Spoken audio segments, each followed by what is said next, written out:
sa ating programa, masasaksihan ninyo kung paano ang matinding pagmamahal ang siyang magbibigay direksyon upang muling magkita ang mga nagkahiwalay. Magandang gabi po. Ako si Jessica Soho. Samahan niyo po kaming tunghayan ang mga istoryang magpapaiyak, magpapangiti at magpapalukso ng ating dugo. Ito ang Reunions. Tonight on Reunions, masaya man ang mga tinutugtog niya. Isang malungkot na musika raw ang buhay ni Sherwin. Bata pa lang kasi siya nung iniwan silang magkapatid ng kanilang ina. Mahigit 2 dekada na ang nakararaan. Pag ako tumutugtog, lalo't pag mga malulungkot na parte sa aming tugtugan, minsan naalala ko siya. Ina ni na Sherwin, natagpuan namin sa Cebu at wala raw siyang ibang ninais kundi ang personal na makahingi ng kapatawaran sa kanyang mga anak. Patawarin niyo ako mga anak kung ako may nagkulang sa inyo, hindi ko sinasadya yun. Ang mga anak ni Mang Rodrigo, alalang-alala na sa kanyang kalagayan. Lumulubha na raw kasi ang kalusugan ng kanilang ama. Pero hindi pa rin niya nakikita ang mga nawalay niyang kapatid. Mahigit 40 taon na ang lumipas. Yung ano niya lang na makita niya yung mga kapatid niya. Ang mga kapatid ni Mang Rodrigo, natagpuan namin sa magkalalayong mga probinsya. May kwarta pa lang lugar na kung pangita. Galing may kwarta, ipatamasahe. Lahat ng yan sa programang naniniwalang hindi dapat mawala ng pag-asa ang mga taong nawawalan ng miyembro ng pamilya. Because the search for missing loved ones ends with Wala naman pa kami? reunions.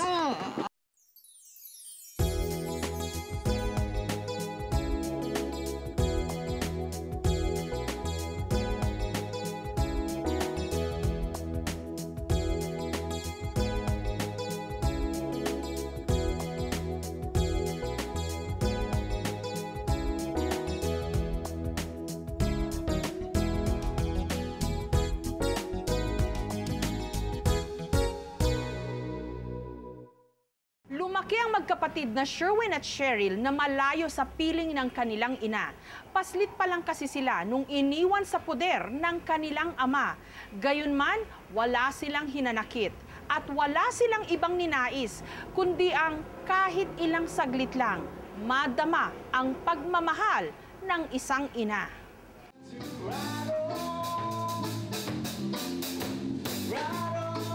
Ito ang tugtuging impluwensya ng mga bansa ng Africa at ng Jamaica, ang musikang reggae.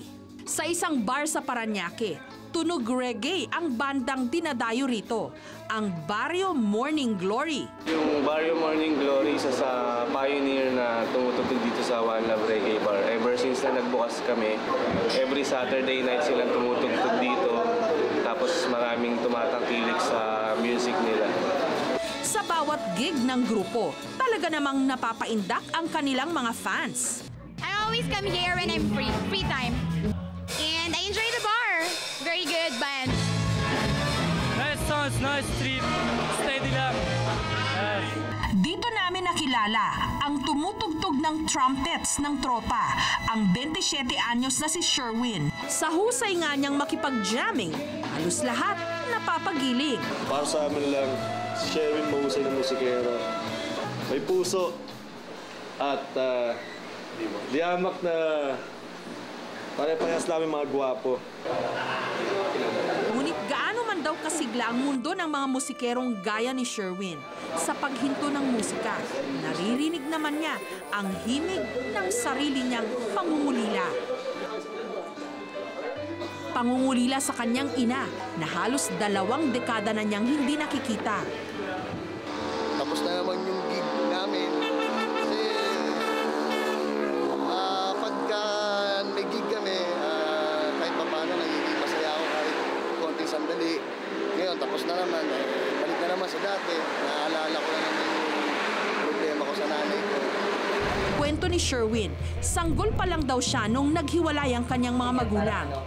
Kwento sa akin ng tatay ko nung bali, sinasaktan niya yung nanay ko. Kaya dumating yung, kumbaga yung na parang napuno na yata yung nanay ko dahil sa panggugulpi ng tatay ko. Isang araw, bigla na lang siyang umalis. Dinala kami sa Leyte. Subalit agad daw silang binawi ng kanilang ama sa puder ng kanilang ina. Pinuntahan kami ng tatay ko dun sa Leyte.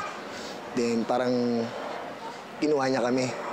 Tapos pagdating siguro ng nanay ko doon, wala na kami doon. Kaya simula noon hanggang ngayon, hindi na kami nagkita. Siguro hindi na kami pinuntahan ng nanay ko doon sa Bacoor, sa bahay namin. Dito na pilit nilunok ni Sherwin ang katotohanan na malayo nang magkabalikan pa ang kanilang mga magulang.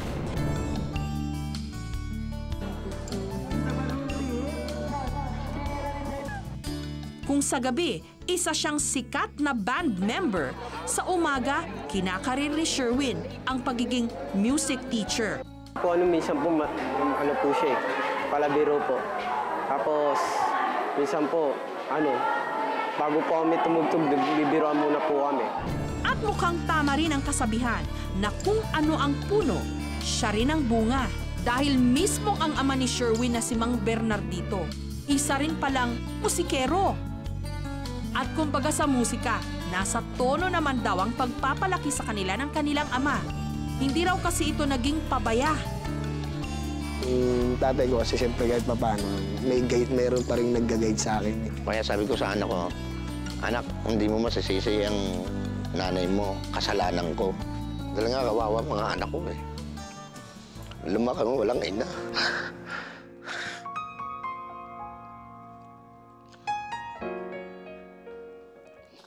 At tila dumadaloy talaga sa dugo ni na Sherwin ang pagkanta dahil maging ang panganay niyang kapatid na si Cheryl, mahilig din sa musika. Kung nasama ako sa banda, ganoon din siya, kasama ko siya lagi, kung saan kami natugtog. Tapos may grupo rin siya ng live band, naglano rin siya. Tapos sa school, band member din siya, kaya siya scholar. Ngunit talaga yatang sinusubok ang kanilang pamilya. Dahil sa paglipas ng mga taon, napansin nila ang unti-unting pagbabago ng kilos at pag-uugali ng kanyang ate Cheryl. Depressed din siguro. Kasi yun nga, hindi niya mailabas yung nasa loob niya. Tsaka, kumbaga ang utol ko kasi hindi naman katulad kaya yung kayang magsabi ng, ng problema. Ito yung kwarto ng ate Cheryl ko. Tatry ko na katukin siya dahil simula nung nagkasakit siya, bihira na siya lumabas, bihira na siya makihalubilo sa mga tao. Kahit kami dito, hindi ganong pinapansin niya. Tatry ko kung pagbubuksan tayo ng pinto.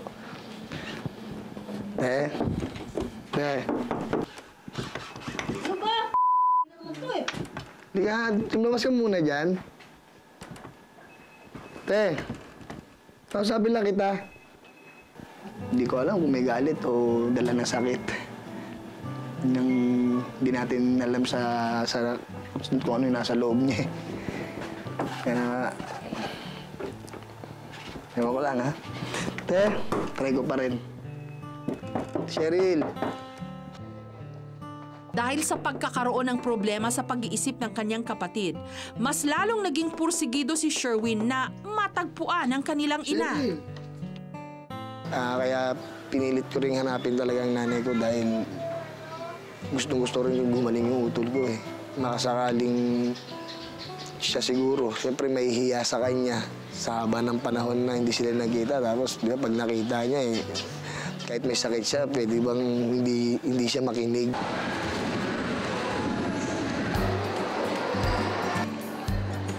Ang nagpapalimot na lang daw kay Sherwin sa mga pasan-pasan niyang problema, ang kanyang asawa at 3 chikiting. Pag nakikita ko yung anak ko na hinihilin ng asawa ko, nakikita ko yung sana nararamdaman ko yun. Kaya sabi ko, iba talaga pag buwang pamilya.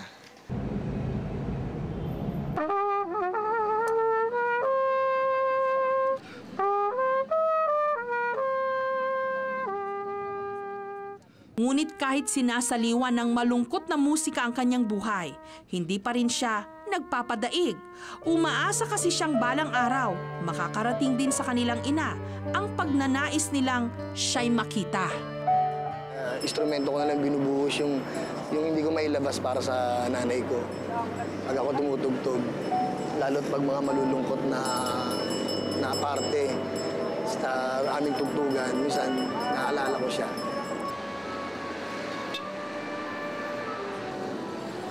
Kaya't sa abot ng aming makakaya, pipilitin naming tugunan at dinggin ang awiting ibinubulong ng puso ni Sherwin.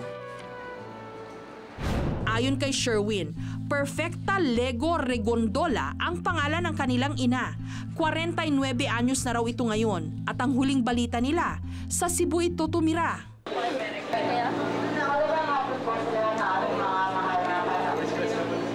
Nitong nakaraang linggo, inimbitahan namin sina Sherwin at Mang Bernardito na bumiyahe papuntang Cebu.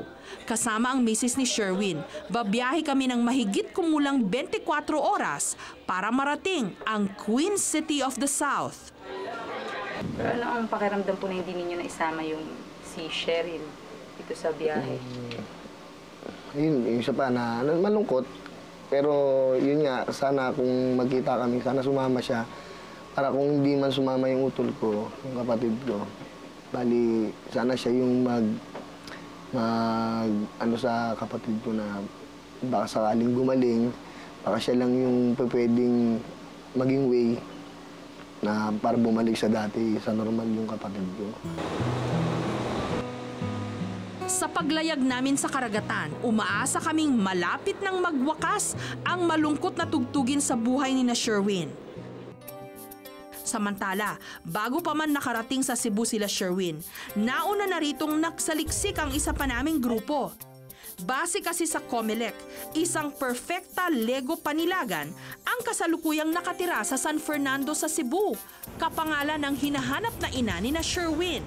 Nandito na po kami sa Cebu ngayon. Bali, ano po ba yung nakuha ninyong records from Comelec regarding dun po sa nanay ni Sherwin? Okay, bali may nagmamatch po sa Comelec po. O isang perfecta Lego Panilagan po. Opo. Nakatira po siya sa San Isidro, San Fernando, Cebu po.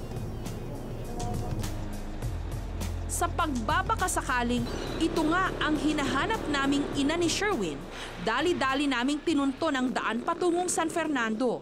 From QTV po kami sa Manila, sa reunions po. Tanong lang po namin, baka pamilyar po kayo sa pangalan na Perfecta Lego Panilagan. Ako na nga yun. Kayo po si Aling Perfecta po. May mga ilang taon na po kayo, Nay?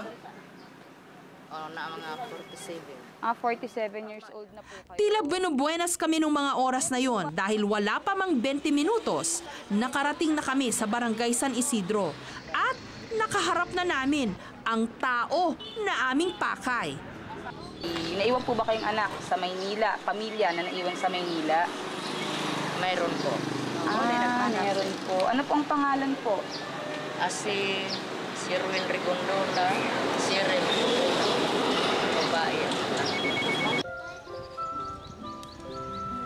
Aminado si Perfecta, hindi raw siya naging mabuting pastol sa kanyang mga tupa. Hindi raw kasi niya nagampanan ang kanyang responsibilidad sa kanyang mga anak. Talagang gano'n naman ang pagsisisi nasa huli. Tinatanggap ko na lang. Basta ang hinihiling ko na lang sa itaas na magkita-kita kaming muli. Depensa ni Perfecta, di umano, madalas siyang pagbuhatan noon ng kamay ng dati niyang asawa na si Mang Bernardito. Masyado siyang siloso. Yun lang, kunting kamali ko. Pag may kausap akong lalaki, pag uwi ko ng bahay, hilahin ka agad. Bubugbugin na. Kaya't nung napuno na raw ang salok, agad na siyang nag-empake, bit-bit ang dalawa niyang anak. Tapos nung talagang hindi ko na matiis, ang pananakit niya, yun, nakapagpasya na ako, naiwanan sila. Pero dinala ko muna sa Liti ang dalawang bata. Pero dahil kailangan niyang buhayin ang kanyang mga anak, muli siyang lumuwas ng Maynila para magtrabaho. Nung nandun ako sa Maynila, sa Tanay Rizal, hindi ko alam na kinuha pala ni Nar ang ilang ama, kinuha yung 2 bata doon. Magmula noon, wala na raw siyang nasagap na balita tungkol sa kanyang mga supling.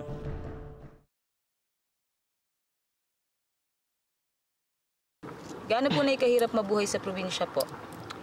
Medyo mahirap, pero kinakaya pa rin. Gaya nitong buhay na ito. Nandadampot ako ng susong dagat para ipaulam sa mga anak ko. Hindi man naipadama ni Perfecta sa kanyang mga nawalay na anak ang tunay na kahulugan ng pagiging ina. Sa pagkakataong ito, pursigido siyang itaguyod ang bagong pamilyang binuo niya dito sa Cebu. Masasabi ko na naging mabuti siyang ina. Lagi niyang itinuturo sa amin yung mga example, yung pag nagkamali kami, tinuturuan niya kami yung kung ano yung talagang tamang gawin.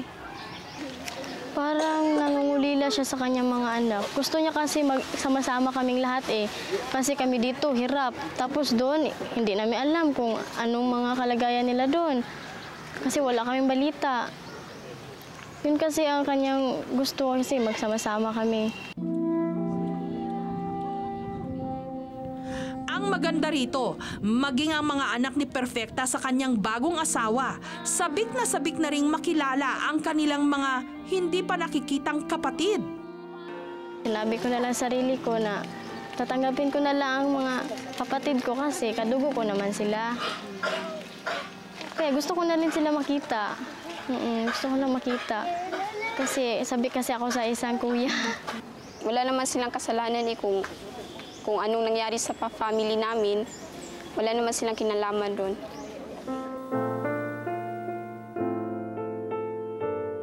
Ngunit kahit pilitin pa ni Perfecta na maging isang perpektong ina ngayon, minumulto pa rin siya ng mga alaala ng mga naiwan niyang supling. Kapatawaran lang daw mula sa kanyang mga anak ang kanyang pinakaaasam. Patawarin niyo ako, mga anak. Kung ako may nagkulang sa inyo, hindi ko sinasadya yun. Wala tayong gagawa. Yun ang buong pangyayari. Tao lang tayo. Yun lang masabi ko, patawarin niyo ako. Minsan mang naging maramot ang kapalaran sa mag-inang Sherwin at Perfecta. Ngayon, tadhana na rin ang mismong maglalapit sa kanila. Natagpuan na namin sa Cebu ang hinahanap na ina ni na Sherwin at Cheryl. Wala raw araw na nagdaan na hindi niya naaalala ang kanyang mga anak. Ngayon, matapos ang mahigit 2 dekada, magtatagpo na ang landas ng mag-iina.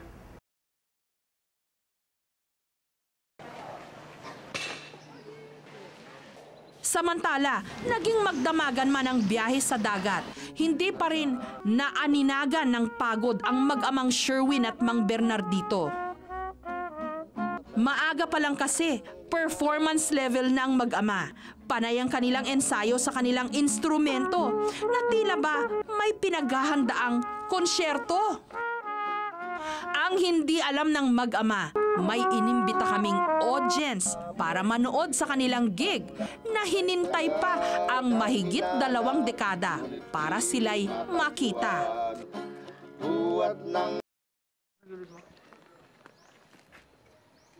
Nay! Nay! Kilala mo pa kami?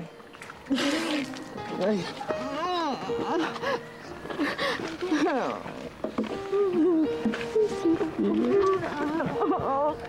Saan ka na lang dito?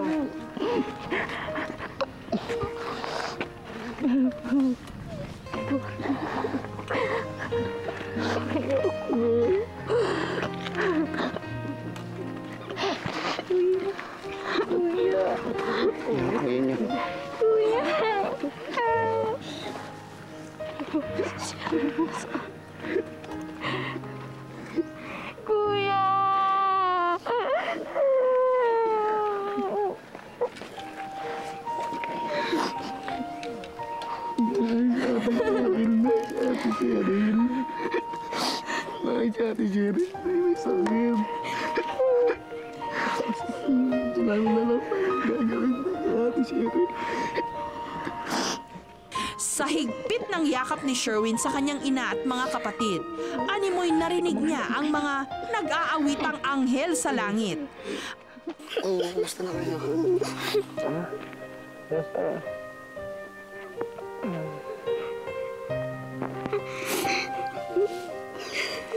Asan si ate, kuya? Asan si ate, kuya? Sakit din, ayaw sumama.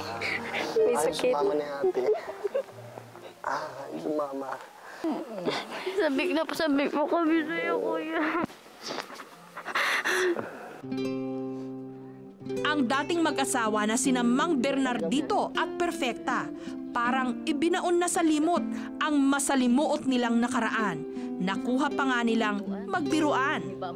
Hindi pa siya nagkakasala sa akin, pinatawad ko na siya. Kasi Bagay, kaya ka nagkaganon nang dahil sa akin. Kung hindi tayo nag-iwalay, hindi tayo... Kasi isip bata pa ako nun. Ngayon, isip bata pa. Ano naman bata kasi liit mo. Si Jenny naman, ipinakita rin sa kanyang kuya ang kanyang talento. Yung para sa akin ay sa liwanag. Yun lang po.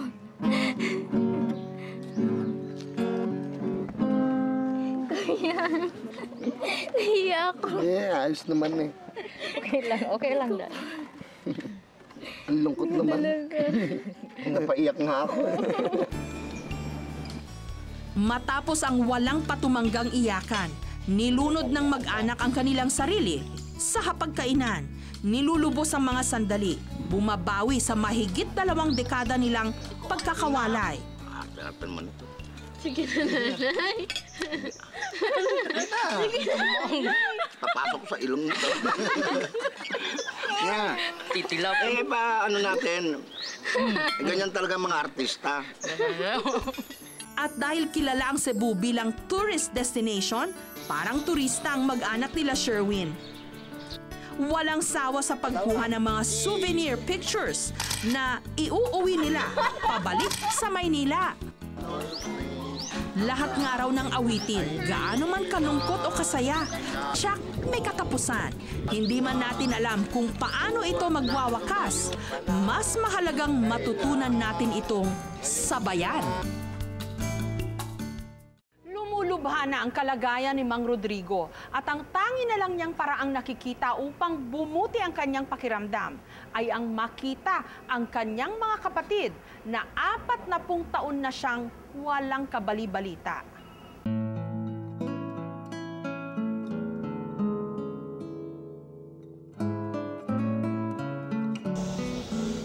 Tay, ano po yung araw-araw niyo pong nilalasal? Makita ko sila. Bigyan ko ng mahabang buhay pa para makita ko sila. Lumakas ang katawan ko.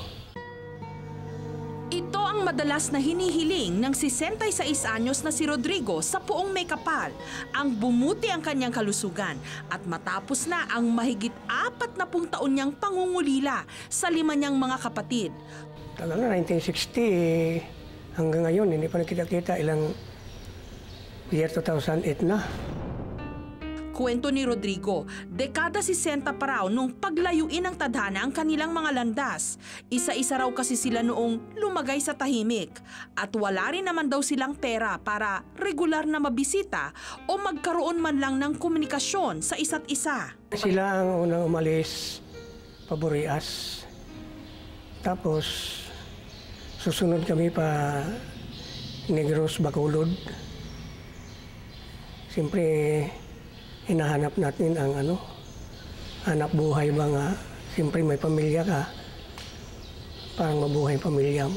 Hindi lubos akalain ni Mang Rodrigo na ang hangarin nilang bumuo ng sariling pamilya ang naging dahilan para maputol ang komunikasyon nila sa isa't isa. Lumipas na ang mga taon at dekada hanggang sa magkasakit at lahat si Mang Rodrigo. Pero wala pa rin siyang kabali-balita sa kanyang mga kapatid. Hindi ko yan na-try talaga kasi noon sa wala pa akong karamdaman, sakit sa kidney, sakit sa puso, lahat na sakit nandito sa akin.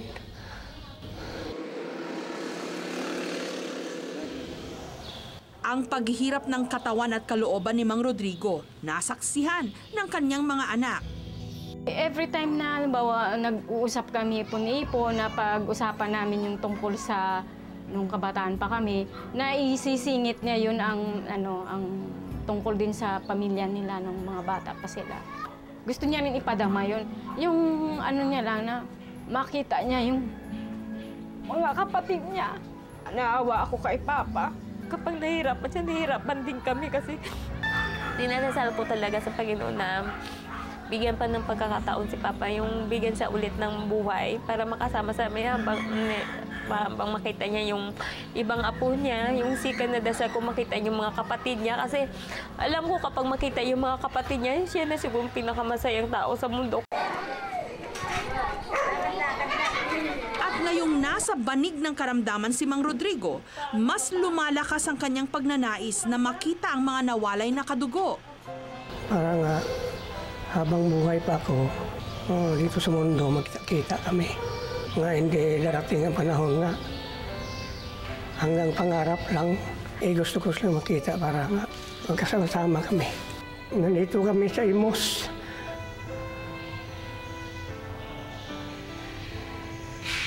Kung saan magayo,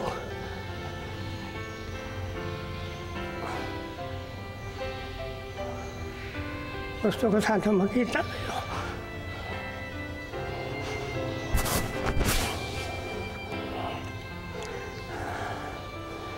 Tsaka yung mga kapatid ko,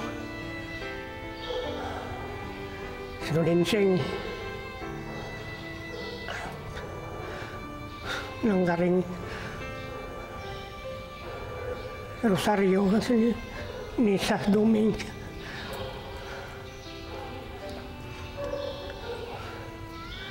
Gusto ko sana makita kayo lahat.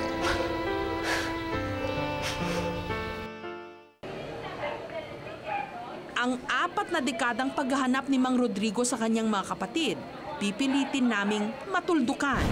Ayon kay Mang Rodrigo, Caridad, Rosario, Lunisa, Dominador at Prudencio ang pangalan ng kanyang mga kapatid at Roda raw ang apelyido ng kanilang pamilya. Sa lahat ng mga pangalang ibinigay ni Mang Rodrigo, may isang tumugma sa talaan ng COMELEC, si Rosario Roda na nakarehistro sa barangay Navotas, Balayan, Batangas. Kaya't mabilis pa sa 4:00 naming tinungo ang Batangas. Matapos ang mahigit 3 oras na paglalakbay, narating din namin ang bayan ng Balayan. Dito na namin sinimulang ipagtanong si Rosario Roda. Naswertihan naman naming kilala pala ng aming napagtanungan ang aming hinahanap. Sa reunions po ni Jessica Soho, may hinahanap po kasi kami dito sa barangay Navotas. Ang pangalan po, Rosario Calderon. Nakita ko naman. Nandiyan sa amin dyan. Nandiyan dyan po. Sir, pwede niyo po kaming samahan po. Di, sasamahan ko kayo. Sige po. Tayo. Sige po. Agad niya kaming sinamahan sa di umano tirahan ng kapatid ni Rosario.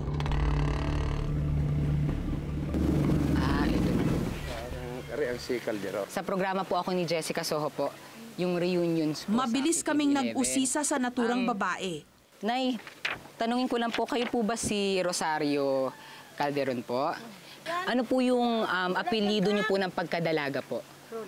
Roda po, opo. Kumpirmado, siya nga ang nawawalang kapatid ni Mang Rodrigo. Ayon kay Rosario, matagal na rin siyang nangungulila sa kanyang mga kapatid. Lalong-lalo na kay Mang Rodrigo. Basta sabik na kayong magkita sana kami, magkakapatid. Mga kapatid ko, sana magpakita naman kayo sa akin. Si Rodrigo naman, gusto ko sanang mabalitaan siya, kung saan siya. Dito rin namin nadiskubre, patay na pala ang 2 sa mga kapatid nila. Kaya naman natatakot si Rosario na baka tuluyan na rin niyang hindi mahagkan ang iba pa niyang mga kapatid. Naisip ko baka patay na ba sila o buhay pa kaya? Nag-ano namin Panginoon na sana bigyan naman sila ng mahabang buhay doon Sana naman magkakita-kita kami nung taon na itong 68, parang magsaya naman lahat. Habang kinakapanayam namin si Rosario, nakikipag-ugnayan naman ang iba pa naming staff sa pamahalaang lokal ng Pinamandayan San Pascual sa Masbate. Doon kasi nakarehistro ang isa pa sa mga kapatid na babae ni Mang Rodrigo, si Caridad. Nung nakumpirma namin sa telepono na siya nga ang aming hinahanap, agad na namin siyang pinaluwas dito sa Maynila. Makalipas lang ang magdamag, doon na namin nakaharap si Caridad, 70 anyos. Ang siko ano lang, ang ipangita ko. Prudencio Roda o si Rodrigo Roda. Kahirapan daw ang dahilan, kaya hindi na nasilayan ni Caridad ang iba niyang mga kapatid. Mingaw eh.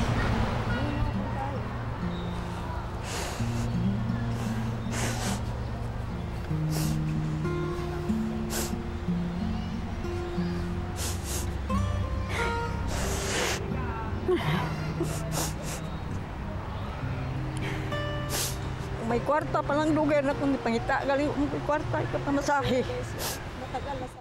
Ngunit bago namin dalhin sina Rosario at Caridad sa kapatid nilang si Mang Rodrigo, minabuti naming silang dalawa muna ang magtagpo. Nung mga oras ding yon, walang kamalay-malay si Caridad. Una niyang makikita ang kapatid niyang si Rosario matapos ang 46 na taon.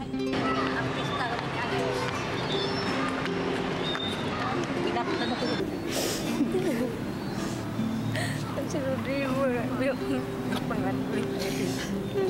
hindi singane.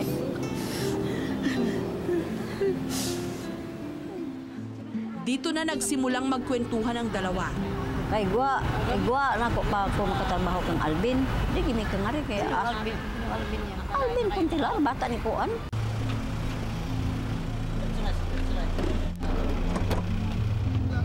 At upang matuldukan na rin ang pananabik ng dalawa sa kapatid nilang si Rodrigo, agad na namin silang isinama papuntang Cavite. Natagpuan na namin ang dalawang hinahanap na kapatid ni Mang Rodrigo at maging sila halos walang komunikasyon sa isa't isa. Pero ngayon, nakatakda ng matuldukan ang 4 na dekada nilang pangungulila. Nung mga oras ding yon, abalang-abalang pamilya ni Mang Rodrigo sa pakikipagkwentuhan. Dito na namin pinapasok ang isa sa pinakahinihintay niyang bisita. Sa nakalipas na 46 na taon. Kilala mo ako? Medyo. Medyo. Ha? Still ka ba? Oo. Lagi.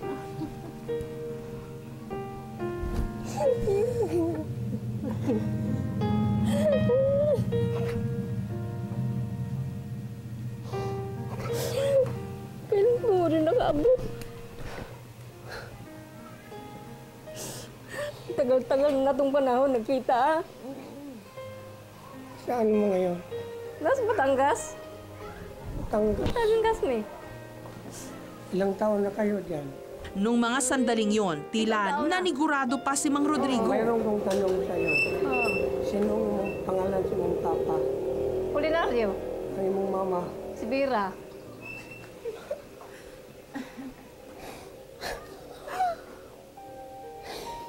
Bakas pa sa mukha ni Mang Rodrigo ang nag-uumapaw na kaligayahan. Ang buong akala ng pamilya, si Rosario lang ang kanilang bisita. Ang hindi nila alam, meron pang isang dadalaw kay Mang Rodrigo.